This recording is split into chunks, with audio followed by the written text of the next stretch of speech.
Okay, going to be looking at another benzene mechanism now. It's the chlorination of benzene, the reaction of chlorine and benzene. It's an electrophilic substitution mechanism, just like the nitration mechanisms. A lot of similarities, you'll be pleased to know. But the first thing we need to look at is the overall reaction. So because it's substitution, something's going to come off the benzene molecule and be replaced by something from here. So if you remember from your notes, the products are chlorobenzene and HCl. Now that won't happen without some help, and the help comes from the catalyst, and you can either use AlCl3 or FeCl3. Now if that was bromine, Br2, you'd just get Br there, and the catalyst would be AlBr3 or FeBr3. So it's nice and straightforward there. So I'm just going to do this mechanism because it's identical to the bromine one. So the first step is the formation of the electrophile. So this is where the catalyst starts its job. So if we look at these two substances here, there's your first product.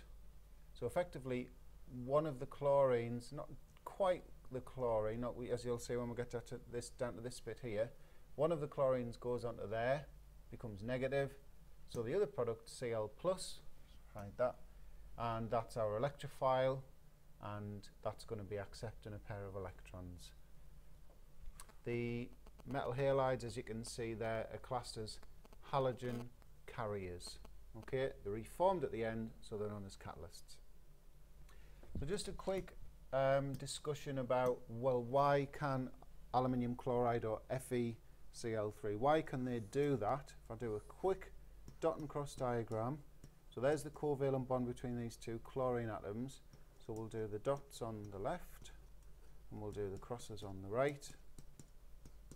Okay, now if you notice, the aluminium only has 2, 4, 6 electrons in this shell here, so effectively it can take another pair of electrons. So it does that and it uses these, but what that does is it actually breaks this bond here. Okay, so that's heterolytic fission, remember from your alkene chemistry. Both of the electrons in the bond are going on to this left hand chlorine, so this chlorine on the right gets none of the electrons from the bond, so heterolytic fission. Now if you think about it, chlorine's got 7 electrons in its outer shell anyway. It's actually going to keep this one here, so this has got an extra electron, so effectively this is Cl minus.